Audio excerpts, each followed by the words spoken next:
अथर्व मला घरी घेऊन जाणार आहे. त्याला माझ्यासोबत शारीरिक संबंध ठेवायचे. तो मला गोळ्याही देणार आहे. 23 वर्षांच्या मुलीनं आपल्या आईला फोनवर हे सांगितलं. त्यानंतर मुलीच्या आईनं अथर्वच्या घरी जाऊ नकोस, ताबडतोब घरी ये असं तिला सांगितलं. तिची आई तिला फोन आणि मेसेज करत राहिली, पण मुलीकडून प्रतिसाद आला नाही. 3 तासांनी जेव्हा आईनं तिला पुन्हा फोन केला, तेव्हा मुलीला चक्कर आली आणि तिला हॉस्पिटलमध्ये नेत असल्याचं अथर्वनंच तिला सांगितलं. जेव्हा तिची आई हॉस्पिटलमध्ये पोहोचली तेव्हा मुलीची कोणतीही हालचाल होत नव्हती.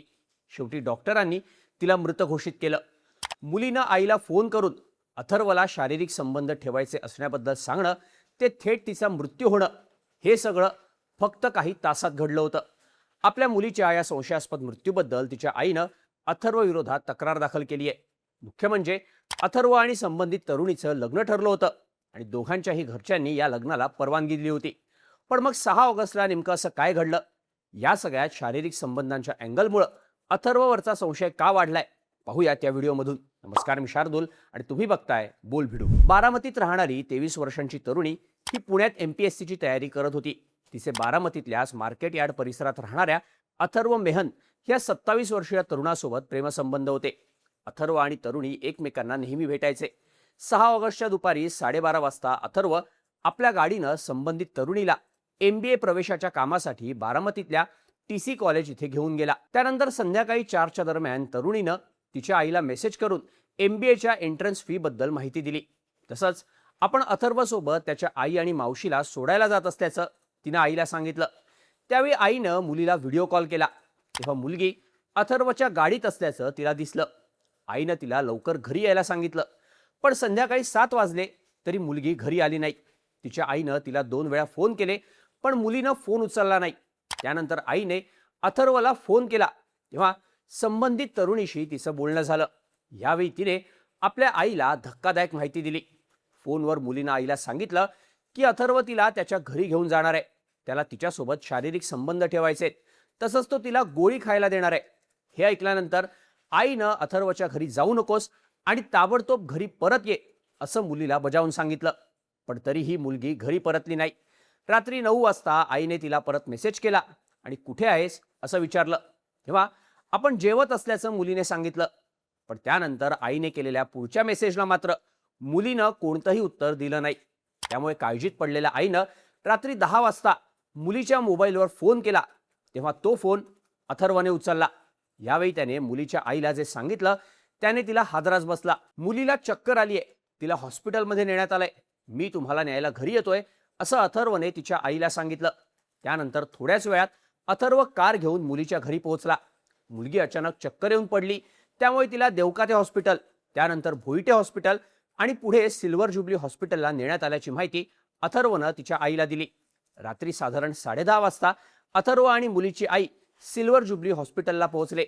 तिथे मुलगी स्ट्रेचरवर होती आणि तिची कोणतीही हालचाल होत नव्हती. त्यानंतर तिचा मृत्यू झाल्याचं डॉक्टरांनी घोषित केलं. फक्त काही तासात मुलीच्या झालेल्या या गूढ मृत्यूमुळे तिच्या आईला मोठा धक्का बसला. यानंतर अथर्व मेहनवर तिचा संशय वाढला आणि तिने बारामती शहर पोलीस स्टेशनमध्ये याबाबत तक्रार दिली. अथर्वला आपल्यासोबत शारीरिक संबंध ठेवायचे, तो कसली तरी गोळी आपल्याला खायला देणार आहे असं मुलीनं मृत्यूच्या 3 तास आधी आईला सांगितल्यामुळे यात अथर्वने तरुणीसोबत काहीतरी चुकीचं केल्याचा संशय व्यक्त केला जातोय. पण मृत तरुणीचं आणि अथर्व मेहनच्या संबंधांबद्दल सुद्धा तिच्या आईने तक्रारीत माहिती दिली आहे.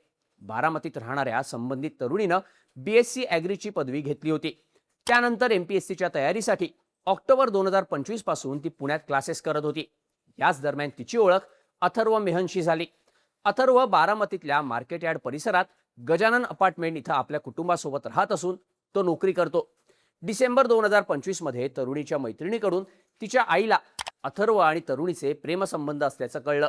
यानंतर आई आपल्या मुलीसोबत सतत संपर्कात राहायला लागली. 30 डिसेंबर 2025ला तिचा भाऊ आणि आई तिला पुण्यातून बारामतीला घेऊन आले. तेव्हा अथर्वसोबत आपले प्रेमसंबंध असल्याचं, तसंच त्याच्याशी लग्न करण्याची आपली इच्छा असल्याचं मुलीनं आईला सांगितलं. नंतर या दोन्ही कुटुंबियांमध्ये लग्नाबाबत चर्चा झाली. 12 एप्रिल 2026ला मुलीचे कुटुंबीय अथर्वच्या बारामतीतल्या घरी गेले.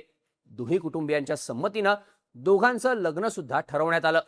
त्यानंतर अथर्व आणि तरुणी एकमेकांच्या सतत संपर्कात होते आणि दोघंही एकमेकांना भेटायचे. पण आईने तक्रारीत दिलेल्या माहितीनुसार मृत्यूच्या 15 ते 20 दिवस आधी संबंधित तरुणी अचानक शांत राहायला लागली होती.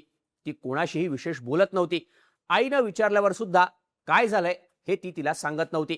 ह्यामुळे आईला संशय आला आणि तिने तरुणीच्या मैत्रिणीकडे याबद्दल चौकशी केली.